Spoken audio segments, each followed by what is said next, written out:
Page number 6. The next theoretical point what we need to discuss is capital reserve. The next is what? Capital reserve.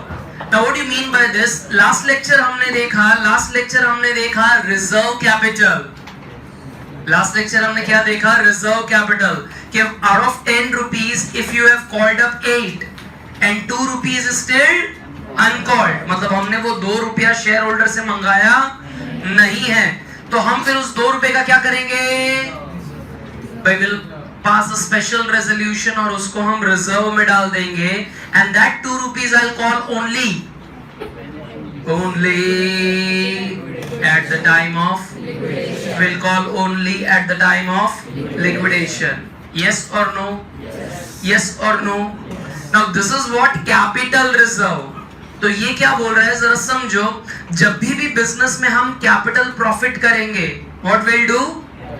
Whenever we do profit, capital profit in the business, from that capital profit हम कुछ पैसा side में रख देंगे. अब वो जो पैसा साइड में रखा है उसे हम क्या कहेंगे?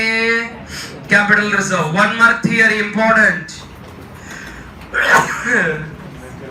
The reserves which are kept aside from capital profits. Now see, they have given 6 to 7 items through which we can make capital profit. पहला, profit on sale of fixed assets, profit on revaluation of fixed asset. Now have you seen this word revaluation? Which chapter? Which chapter?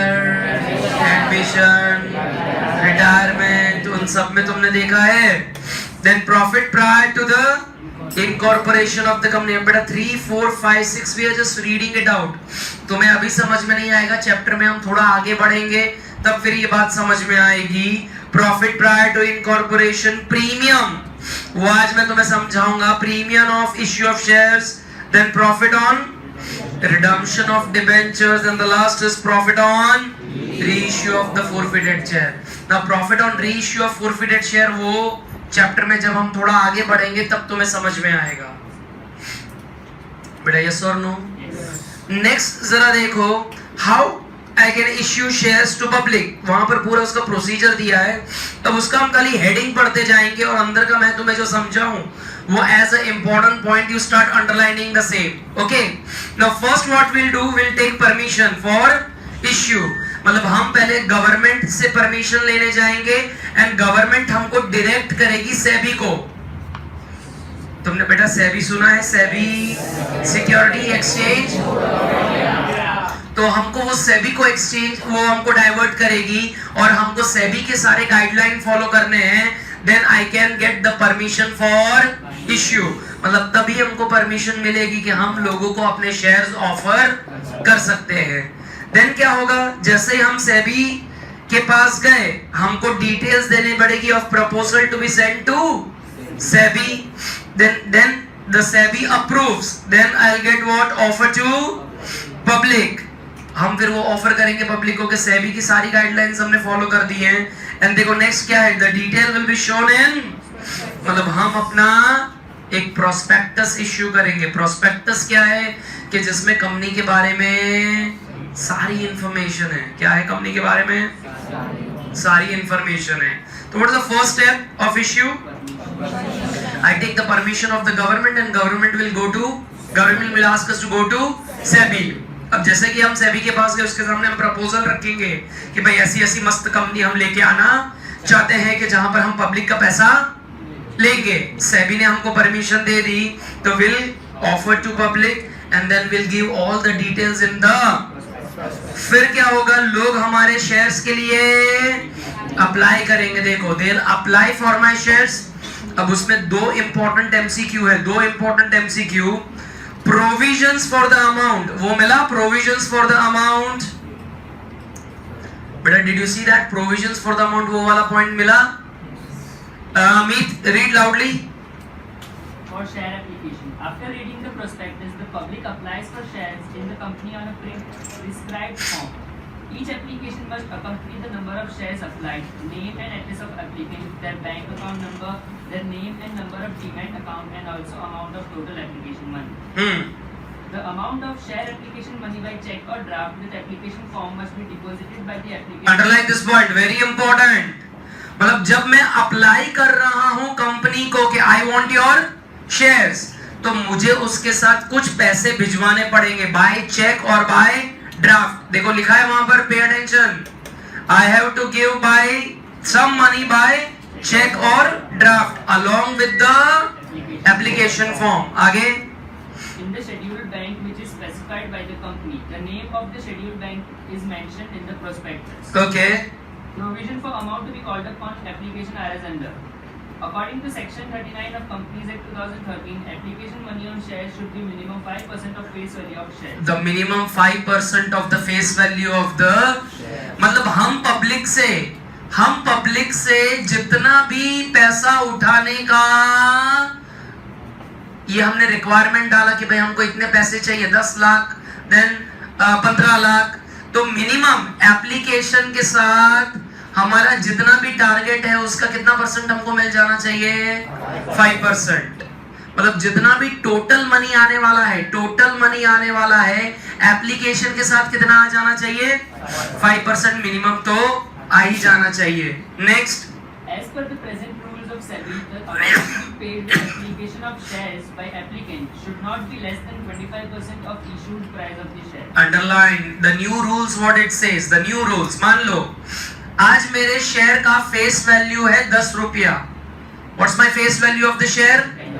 So application के साथ ऐसा बोल रहे हैं कि minimum 25% तो तुम्हें मंगवाने का ही. So 25% मंगवाने का मतलब 10 रुपए का 25% करूं तो 2. इतना मिनिमम अमाउंट तुम्हें किसके साथ मंगाने का? एप्लीकेशन के साथ. तो कहना से 10 रुपए में से तुमने 2.5 मंगा लिया कहां? एप्लीकेशन के साथ. એટલે you received how much amount? 25%. जबकि मिनिमम कितना बोला था? 5% बोला था कि टोटल मनी का 5% आना चाहिए. लेकिन फिर एक और रूल डाल दिया. क्या रूल डाल दिया? कि जितना भी फेस वैल्यू है उसका तुम 25% तो ले ही लोगे at the time of application. એટલે मिनिमम हमको कितना एप्लीकेशन के साथ भरना पड़े? 2.5 रुपीस. मतलब when I am writing the application कि भाई I want your share, when I am writing that application, तो अलोंग विद दैट मुझे मिनिमम 25% का तो अमाउंट का चेक मेरे को साथ में देना ही पड़ेगा. ठीक है, तो ये दोनों मार्क कर लो, एमसीक्यू में आएगा. दोनों ही पॉइंट मार्क कर लो, MCQ. Next. As per Section 24 of Companies Act 2013, SEBI provisions are applicable for issue of any securities and its transfer. Provision as per company law board has not been applicable. In the present scenario, according to SEBI guidelines, new arrangement has been established for share application in the public issue. बेटा underline करो, new arrangement हमने किए हैं. New arrangement that is ASBA. It's known as बेटा कौन सी बा? ASBA. Go on to page number 55. उसमें उसका फुल फॉर्म दिया है, application supported by blocked amount. ASBA is application supported by which amount? Blocked amount. मतलब यहां ध्यान, अब मैं तुमको जो समझा रहा हूं वो प्रैक्टिकल चीज समझा रहा हूं, टेक्स्ट बुक में नहीं है. जरा समझो, प्रैक्टिकल में नहीं है.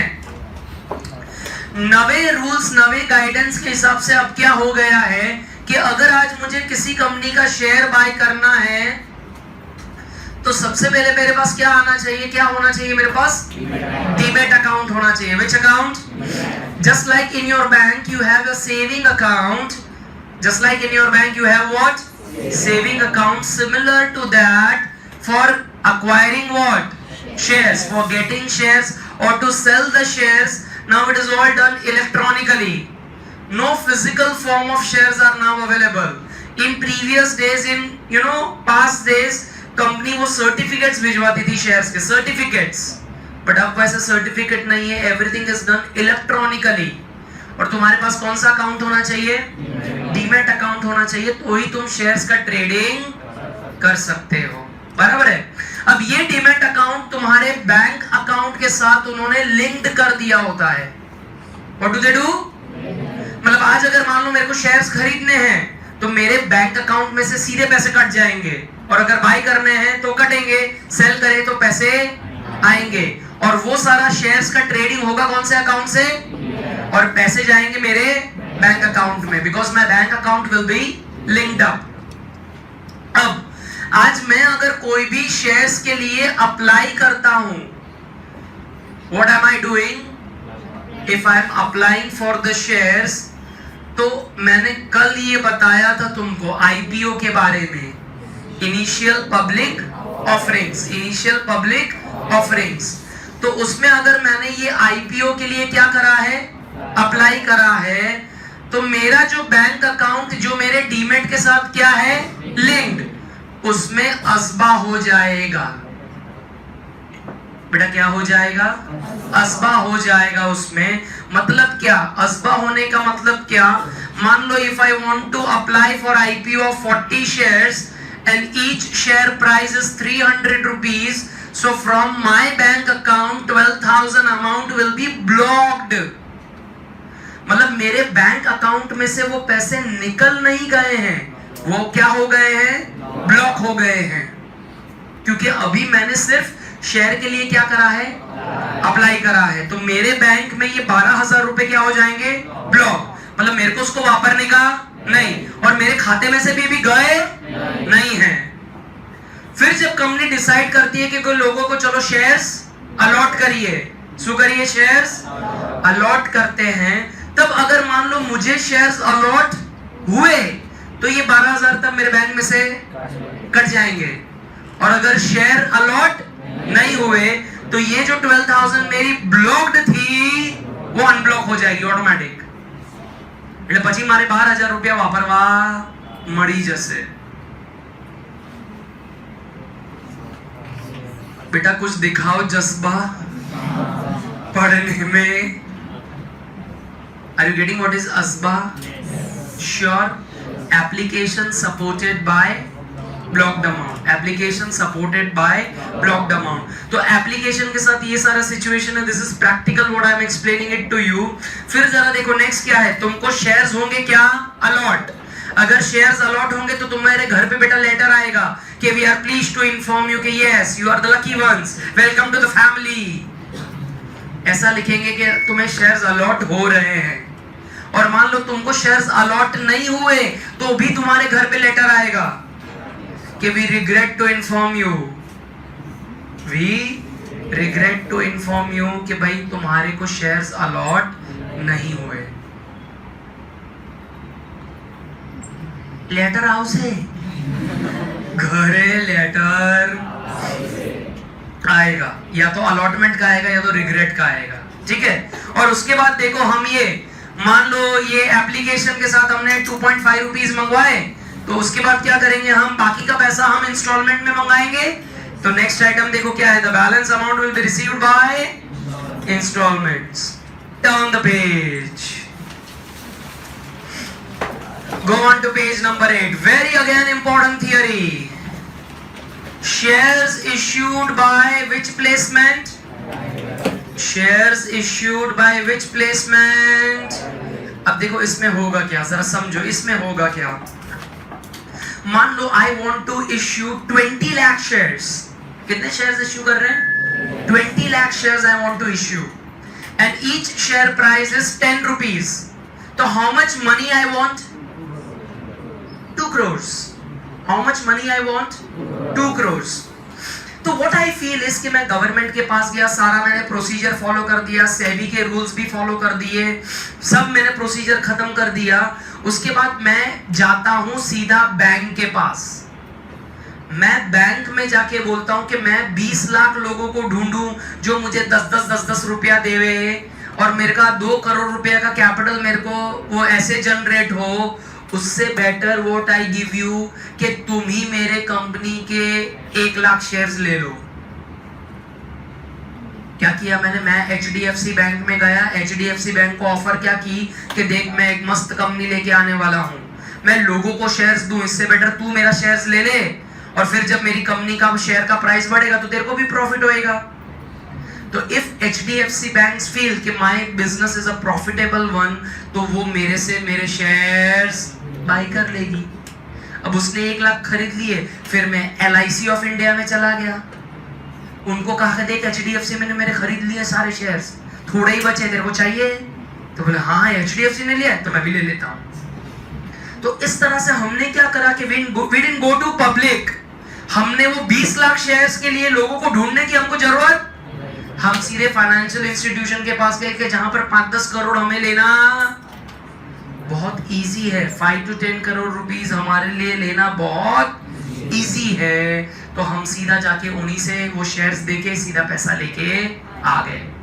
और ऐसा जब हम करते तब वो क्या कहेगा, जरा देखो देखो देखो, it is share issued by private placement. बेटा 2 minutes गो थ्रू फटाफट, 2 minutes।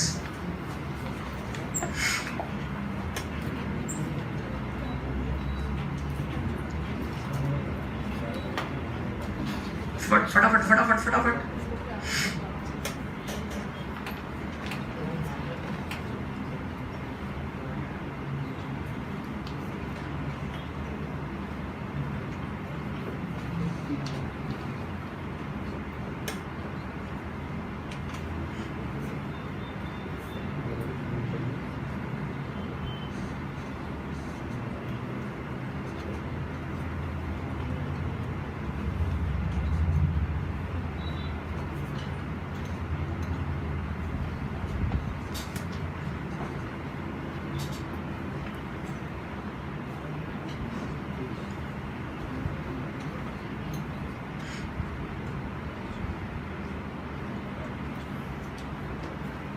बेटा पढ़ भी रहे हो?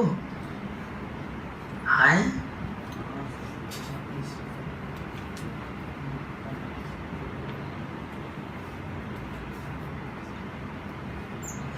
बेटा shares by private placement, any doubt?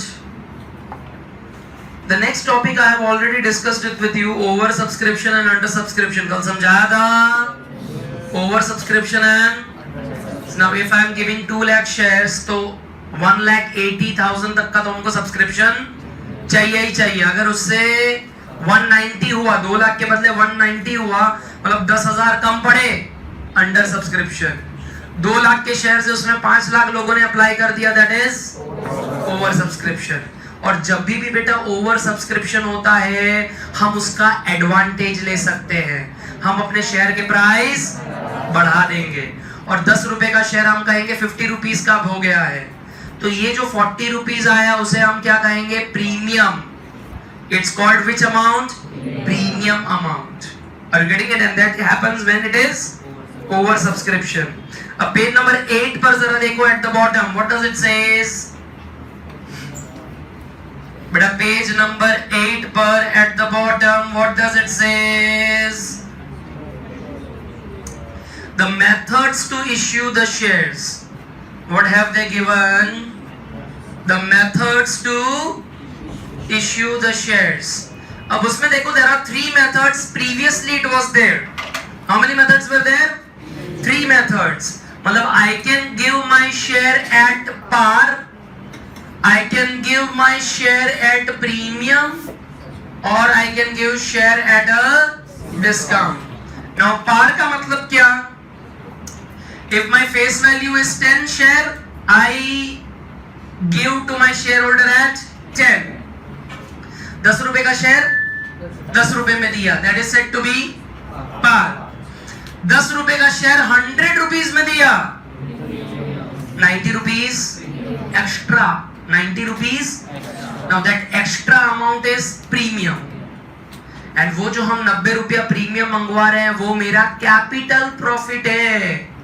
कैसा प्रॉफिट है? तो अभी हमने 2 मिनट पहले थियोरी पढ़ी कैपिटल रिजर्व वाली, तो उसमें देखो one of the source was this only. What was the page number 6? देखो उसमें एक जरिया ये भी है, profit premium on issue of shares and debentures. मतलब ये जो 90 रुपये एक्स्ट्रा मंगवा रहा हूं वो कंपनी के लिए कैपिटल प्रॉफिट है, और उस कैपिटल प्रॉफिट से कंपनी बनाएगी क्या, कैपिटल रिजर्व।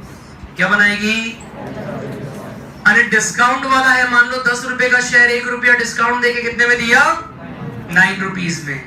लेकिन 2013 के नवे सेबी की गाइडलाइन के हिसाब से ऐसा हो गया है कि अब कंपनी को डिस्काउंट पर शेयर्स पर देना अलाउड ही नहीं है। मान लो आज किसी कंपनी को डिस्काउंट क्यों देना पड़ रहा है? क्योंकि उसके शेयर्स कोई खरीद नहीं रहा है, और खरीद इसलिए नहीं रहा है क्योंकि शेयर्स की कोई वैल्यू ही नहीं है। तो तुम डिस्काउंट पर देके यही करना चाहते हो कि तुम लोगों के पैसे डुबाना चाहते हो। इसलिए सेबी ने बोला कि now no more giving shares on discount, I can give it at और I can give it at premium.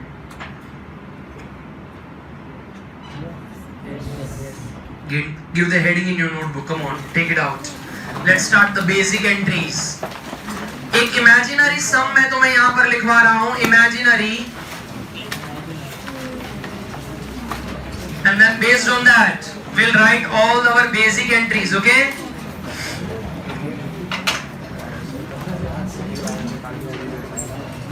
लिखो basic journal entries. Basic journal entries at the time of basic journal entries at the time of issue of basic journal entries at the time of issue of shares and debentures at the time of issue of shares and debentures. Okay, अब debenture का बाद में हम देखेंगे, अभी खाली हम किसका देख रहे हैं? शेयर्स। अब उसके नीचे एक ऐसी वर्किंग कर लो, चलो वर्किंग कर लो कि ऑन एप्लीकेशन हमने 3 रुपीज मंगवाए लोगों से, फिर हमने जब लोगों को अलॉटमेंट दिया, that time we called up 2 rupees, then first call of 3 rupees and then final call of rupees 2. So total face value of 10 rupees has been divided into this 4 installment. Okay? Okay? Now, I have issued shares of 1 lakh. How many shares did I issue? 1 lakh. And shares application received by me is 1,50,000. So now use your common sense. How many shares do I have? 1 lakh. Issue का मतलब क्या? I have to offer. क्या I can give you only 1 lakh shares. Now applications कितने आ गए? 1,50,000 के आ गए. तो अब मैं क्या करूँगा? प्राइस तो बढ़ाऊंगा बाद में, लेकिन अब मैं क्या करूँगा? बाकी जो ये एक्सेस 50,000 जो आ गए एप्लीकेशन, उन्हें हम रिजेक्ट करके रिफंड कर देंगे. Excess application is rejected and amount का हम उन्हें क्या दे देंगे? रिफंड. वो हम अपने पास नहीं रखेंगे. तुम समझ रहे हो क्या कहने की कोशिश कर रहा हूं? I just have 1 lakh shares to give. Can I give 2 lakh? But if applications come for 2 lakh, I need to reject the excess. कि भाई I'm sorry, तुम्हें भाई shares नहीं मिल पाएंगे क्योंकि हमारे पास उतने shares है ही नहीं. ठीक है? अब चलो बेटा जर्नल एंट्री का फॉर्मेट बना लो. जर्नल एंट्री का फॉर्मेट याद?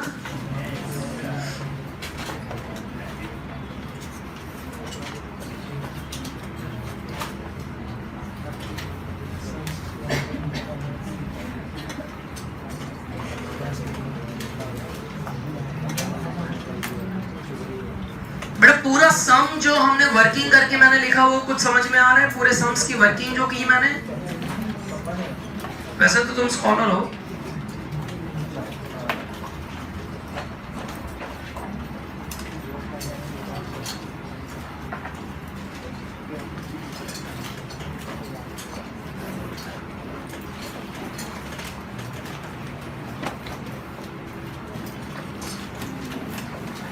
बेटा स्टार्ट करूं?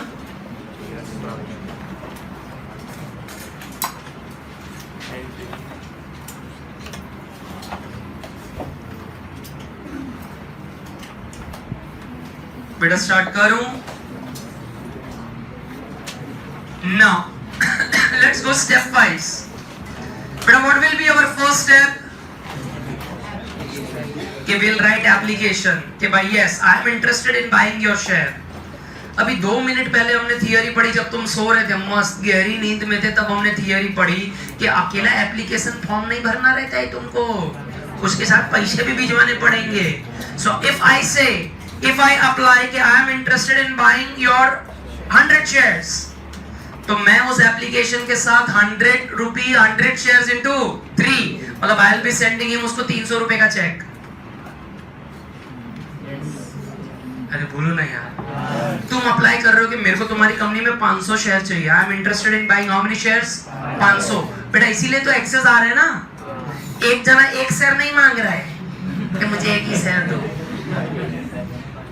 What is happening is कि a shareholder, a simple shareholder are, you know, writing application, I want 50, I want 100, I want 200, and that is why it has resulted into excess.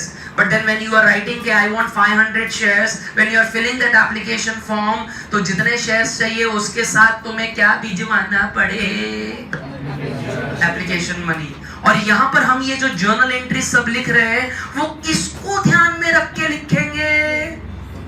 Company को, business नहीं। We have to think from the viewpoint of, हम company है, we are not shareholders, we are company।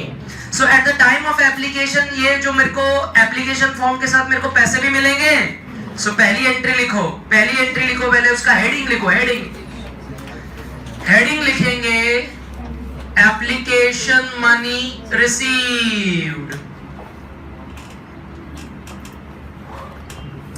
Application money received। But what will be the journal entry? मेरे को पैसे आए, so bank account debit। बेटा cash होएगा ही नहीं, no dealing in cash, it's only bank। So bank account debit, and why did I get money?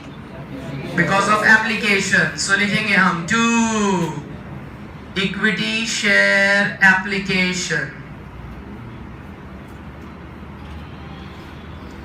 Now beta most important, the working what I have done is just miracles for you people। हमेशा तुम्हारा answer फिर right आएगा अगर working में से सम करना सीख गए तो। यहां पर लिखो अमाउंट कैसे मिलेगी, number of shares applied into amount of application, number of shares applied into amount of application. बेटा मुझे पैसे कितने मिलेंगे, पैसे मिलेंगे कितने, 1,50,000 के, 1,50,000 के मिलेंगे ना, क्योंकि इतनी एप्लीकेशन आ गई, हमने तो सोचा ही नहीं था। सो इतनी जो application I, I got how much amount, 1,50,000। सो यहाँ पर लिखो 1,50,000 एप्लीकेशन आई और उसके साथ 3 रुपए आए, तो मेरे को बिजनेस में कितने आए, 4,50,000।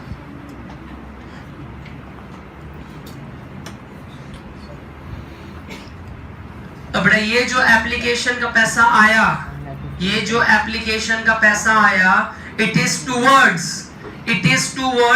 ये 10 रुपया which is my equity share capital.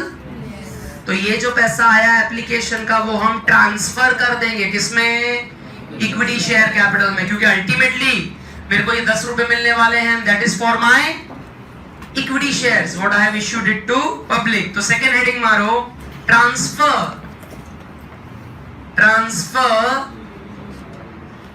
application money to share capital,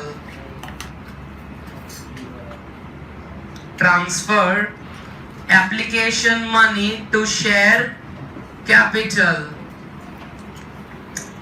अब बेटा ये पहले बहुत इंपॉर्टेंट एंट्री है, बहुत इंपॉर्टेंट एंट्री है। शेयर कैपिटल में हमें ये ट्रांसफर करना है, तो ये जो इक्विटी शेयर कैपिटल को जो मैंने क्रेडिट करा, अब ट्रांसफर कर रहे हैं मतलब उसको क्लोज करना हुआ, क्या हुआ, सो इक्विटी शेयर एप्लीकेशन को मैं डेबिट कर दूंगा, and I transfer it to which account, क्योंकि that amount is received towards my share capital, बराबर। लेकिन शेयर कैपिटल में तो तुमने कितने इश्यू करे हैं शेयर, 1 लाख, उतने ही जाने चाहिए ना, उतने का ही पैसा। बाकी जो एक्सेस है उन्हें हमें क्या कर देना पड़े, उनको रिजेक्ट करके उनका पैसा वापस दे देंगे। तो ये सेकेंड एंट्री में ये वाला बहुत इंपॉर्टेंट है, टू बैंक। वो कब आएगा? अगर ये सर एक्सेस कुछ नहीं है तो खाली एप्लीकेशन टू शेयर कैपिटल, बस इतनी एंट्री बनेगी। अगर कोई ज्यादा एप्लीकेशंस नहीं आए तो this will be only entry, bank will only come when I have refunded. Okay, अब यहां एप्लीकेशन तुमने क्रेडिट कितने से करा, सो उसको डेबिट भी 4,50,000 से करने का, डेबिट भी। इक्विटी शेयर कैपिटल में कौन सी अमाउंट आएगी? अब बेटा ध्यान से, number of share issue into amount of application. तुमने जितने इश्यू करे उतने ही शेयर कैपिटल में जाएंगे ना, ज्यादा कैसे टैक्स चले जाएंगे। सो 1 लाख शेयर पे 3 रुपया, सो 3 लाख। और बैंक में क्या जाएंगे? Number of shares rejected into amount of application. So 1 lakh shares पे 1 लाख नहीं, सॉरी, कितने पे? 50,000 शेयर्स हमने रिजेक्ट कर दिए। सो बैंक में कितना जाएगा? 1,50,000। But this is first entry, this is second entry. What's the doubt in this? But what's the doubt in this? कौन सी अमाउंट कैसे आएगी वो सब के लिए मैं नोट लिखवाते जा रहा हूं तुमको, so that you go home, you learn the entries, what to multiply. It's all clear in your head. Cheers. Cheers. Then better let's write the third entry. Third. Now once I apply the share, what will be the next step? Company क्या करेगी? मुझे allot करेगी, shares allot करेगी। भाई हमारा नाम वो lucky number में आ गया, तो अब हमें शेयर्स क्या होंगे? अलॉट होंगे। तो हमारे घर पे लेटर आएगा कि भाई we are please to inform you कि तुम्हारा शेयर्स अलॉट हो चुका है। Now this is the amount due. तुम्हें जो तुमने शेयर्स अलॉट होने हैं उस पर तुम्हें अब कितने पैसे कंपनी को भिजवाने के? 2 रुपीज। वो अब ड्यू हो चुका है। You send that 2 rupees and then letter of allotment तुमको मिल जाएगा। तो थर्ड एंट्री लिखो, allotment money due. Allotment money due. अब मुझे अपने शेयर होल्डर से अलॉटमेंट का पैसा लेना है, सो वो ड्यू हुआ है इसलिए मैं उसे डेबिट कर दूंगा। Equity share allotment account debit. And ultimately ये सारा पैसा ट्रांसफर कहां होने वाला है? To equity share capital. So allotment money due, उसका एंट्री क्या आएगा? Equity share allotment to equity share capital. Equity share allotment to equity share capital. अब हमें ये अपनी सारी एंट्रीज फ्रॉम अलॉटमेंट, अपनी सारी एंट्री हम जितने शेयर इश्यू कर रहे हैं उसी पर से मेजॉरिटी ऑफ द सम में आएगी। एक आध ऐसा सम होगा कि जहां पर मैंने शेयर इश्यू करे 1 लाख, लेकिन एप्लीकेशन आ रहे सिर्फ 95,000 के। अगर कम आवे ना जिस भी सम में कम, तो वो फिर वो 95,000 से फिर अपने को एंट्री लिखने का। लेकिन जनरली अपने टेक्स्ट बुक में ऐसा सम देखने को नहीं मिलेगा कि जहां अंडर सब्सक्रिप्शन आ रहा है। हर एक सम में या तो फुल है या तो ओवर है। ऐसा रेयर सम में आएगा, तो वो रेयर सम में आएगा तब वो देख लेंगे कि कम एप्लीकेशन आए तो हम कम शेयर ही दे पाएंगे, तो फिर वो 1 लाख से नहीं करने की एंट्री। बाकी जनरली सारे सम्स में जितने अपने शेयर इश्यू करे, अब सारी एंट्रीज उसी पर से अपने को लिखने की। तो लिखो, number of shares issued into amount of allotment. So 1 lakh shares into what's the price? 2 rupees. बेटा 2 लाख दे 2 लाख एक तो दे दो। Then fourth, बेटा जैसे ही हम ड्यू करेंगे, शेयर होल्डर बेचारे बहुत अच्छे हैं, हमको वो पैसे भिजवा देंगे। तो लिखो allotment money received, allotment money received.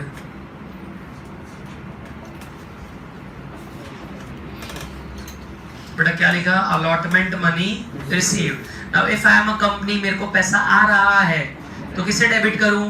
Bank. Very good. तो लिखा जाए bank account debit to equity share allotment. ये पैसा अलॉटमेंट की वजह से आया है, so bank account debit to equity share allotment. बेटा कितना आना चाहिए था? 2 लाख। तो 2 लाख सारे पैसे आ गए। बहुत अच्छे शेयर होल्डर, सारे पैसे दे दिए उन्होंने। ठीक है। अब बेटा अलॉटमेंट के बाद कंपनी को अब जब पैसों की जरूरत पड़ेगी तो वो क्या करेगी? फर्स्ट कॉल, मतलब वापस अपने घर पे लेटर आएगा कि भाई कंपनी को पैसों की जरूरत है और तुम ही हमारे शेयर होल्डर हो, तुम ही हमारे भगवान हो, हमको अभी 3 रुपए की जरूरत है, प्लीज भिजवाओ। तो नेक्स्ट भिजवाओ, એટલે हम अब क्या करेंगे? First call money due. Next heading क्या आएगा? First call money due.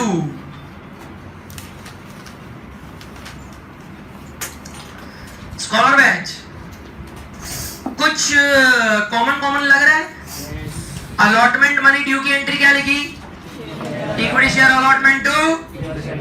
इधर क्या हेडिंग मारा? First call money. तो एंट्री क्या बनेगी? Equity share first call account debit to equity share capital. Equity share first call account debit to equity share capital. And बेटा tell me amount कितनी आनी? 1 lakh shares जो मैंने इश्यू करे into 3। So number of shares issued into amount of first call. Number of shares into amount of first call. Number of shares into amount of first call.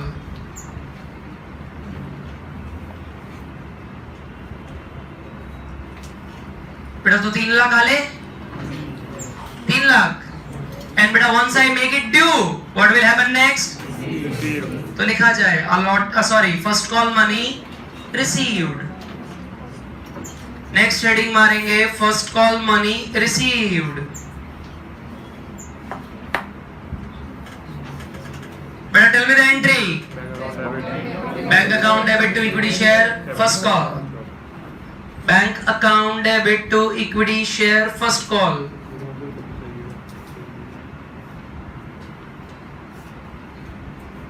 Bank account debit to equity share first call. amount and the last set of entries क्या आएगा? Final call due. Final call due. बेटा वापस तुम्हारे घर पे चिट्ठी आएगी, 2 रुपए बाकी है, भिजवा यार, भिजवा, पैसों की जरूरत है। Final call money due.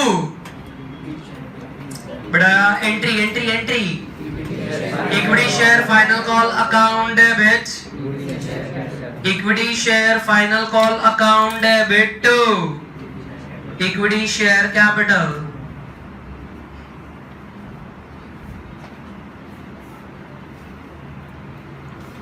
Equity share final call account debit to equity share capital.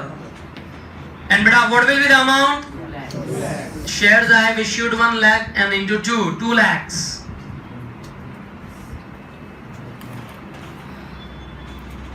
And beta once you make it due,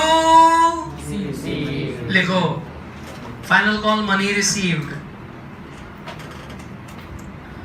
Beta if your scholar from allotment onwards, do you see the pattern of the entries are same? We don't need to learn much about it. The pattern is the same. Now, do you think it is difficult for us to remember these 8 basic entries? Now, when we are doing the sum in this entry, there will be some addition or there will be some deletion while we are doing the sum. But these 8 entries are gonna remain common in almost each and every sum. In each and every sum, these entries are common. So, please learn it. Please learn the entries 100% from 8 marks, 8 marker sum. If we write this entry, minimum 3-4 तो आ जाएंगे. और क्या चाहिए? कुछ नहीं, इतना तो हो जाएगा. बेटा कुछ तो बोल दो. Sure?